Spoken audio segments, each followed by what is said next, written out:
On a sad note, I want to say one of my heroes, my personal heroes, died over the weekend.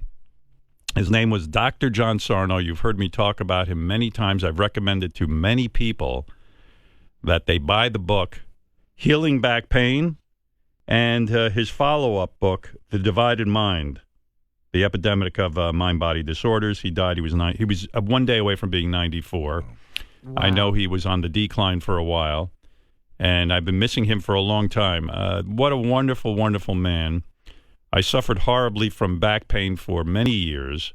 It got so bad that even during the radio show, there were times I had to lay down on the floor on my back during the commercials.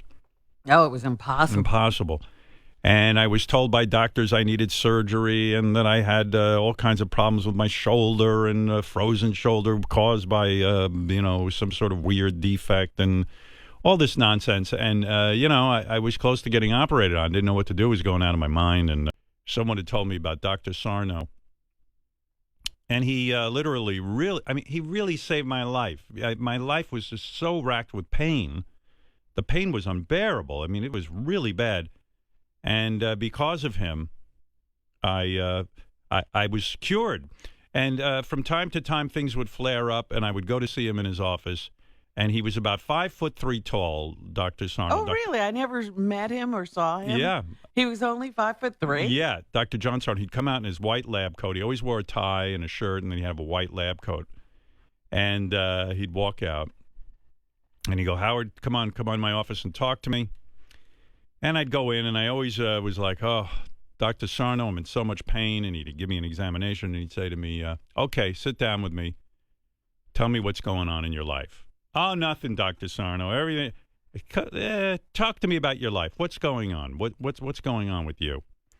And we'd begin to talk, and like the perfect conversation would sort of come pouring out of me, and he'd smile, and he'd go, "Ah, okay.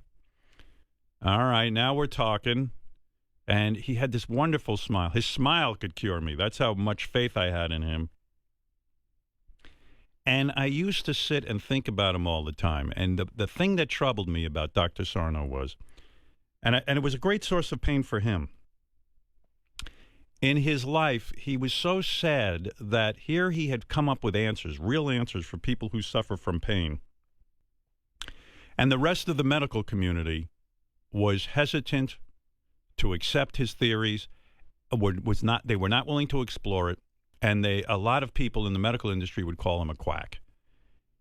And he was anything but a quack. 100 years from now, he will be seen as the Steve Jobs of medicine, the Steve Jobs of pain medicine, of pain management. He was so ahead of his time that, people in the medical community had spent 8 years practice, be going to school and then getting out and becoming interns or whatever it is they have to do, have put in a tremendous amount of work. So, of course, they were vested in doing things the way they had been taught. They didn't want to hear about something new. The back pain industry is billions and billions of dollars industry. People make a big living off of it. There's Doan's Little Pills. There's all kinds of pain medication. There's medication and there's surgery. All kinds of things going on. And then there's physical therapy. And, I mean, it's tied into a multi-billion-dollar industry. And Dr. Sarno's saying, no, you can just work your mind this way and get rid of your pain. So this was unbelievable. And people didn't want to accept it in the medical community. And it really, his pain was caused by the fact that he couldn't get more doctors to get on board with this. Yeah. But if he lives on through his books. There were 3 books. Dr. Sarno would tell you, don't read his first book because the second and third books are the updates on the first book. He learned more as he went along. Yeah. Like, this is a guy who should have been honored he should have been fucking Scarlett Johansson, not someone from Saturday Night Live. Well, there's this big push now. I hear people saying all the time, our geniuses, we should treat them like rock stars or movie stars. Right. I treated him like a rock star. He was my You Mick Jagger. did? Yeah, I really did. He was my Mick Jagger. Well, here's the deal. If we treat these people like rock stars or movie stars, their productivity will go down. Well, maybe you're right. Maybe we shouldn't treat him that way. But anyway, That's right. he was an amazing man, and I got a note from his wife, his widow, and she wrote me a personal note. I wrote her back, and I said, I can't tell you how sad I am that my hero is gone. And really, to have I known... thought I was your hero. No, not lately, Robin. No, but in all seriousness, I was really sad. At first, I heard the news and I went, oh, I've kind of been without Dr. Sarno for a while because he was on the decline and had retired. Yeah. But I always knew I could call him whenever I wanted to. He was retired, but he said, Howard, if you ever need to talk, just give me a call. And I didn't abuse the privilege at all. But no, you were pretty good for a guy like you. Yeah, I really was. Too good. I wish I could have spent more time with him. He was just an amazing guy, amazing thinker. And, his books live on. So if you are suffering from pain, I suggest before you do anything, read his book. Did he have any acolytes, people who did follow him? Yes, and he will did. Continue to do the work that he was doing? Yes. Thank you for telling me what an acolyte is, because I have no clue. But, yes, he did. There's a guy, Dr. Rashbaum, who now focuses on his techniques. And there's other guys I should mention.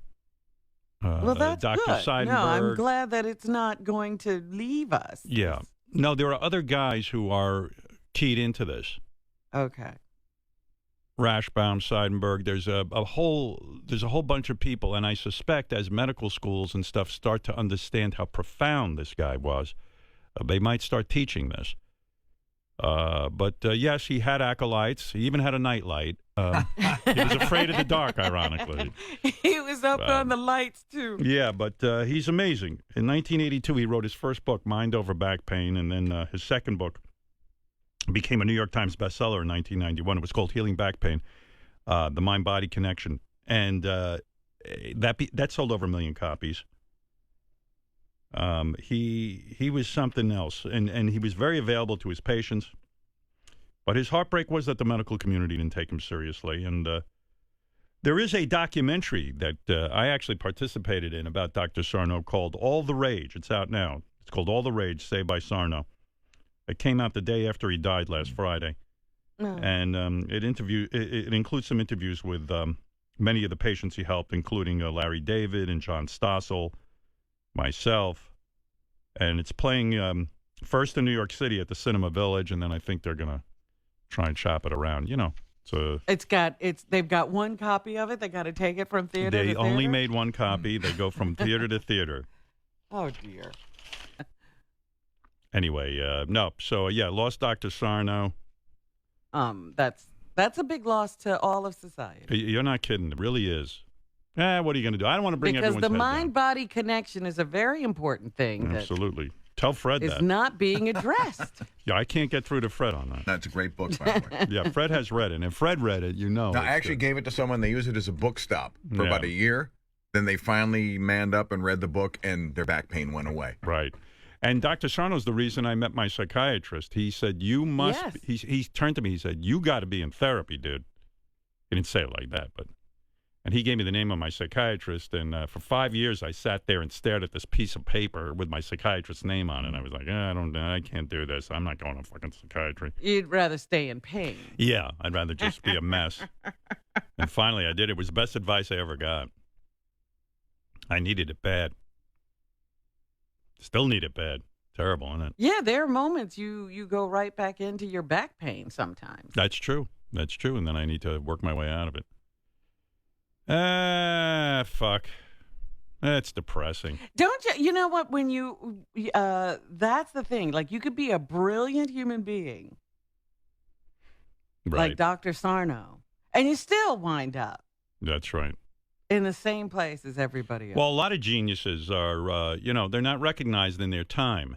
And I am proud to say, when people finally understand who this guy was, I'll say, yep, I knew him. The first. I tried to tell you. I tried to tell you guys. If you're here, that's what I'm talking about. I'm talking about the demise, like the failing of your faculties and the loss of your grip, and then you're gone. There you go, Robin. Robin's a deep thinker, too.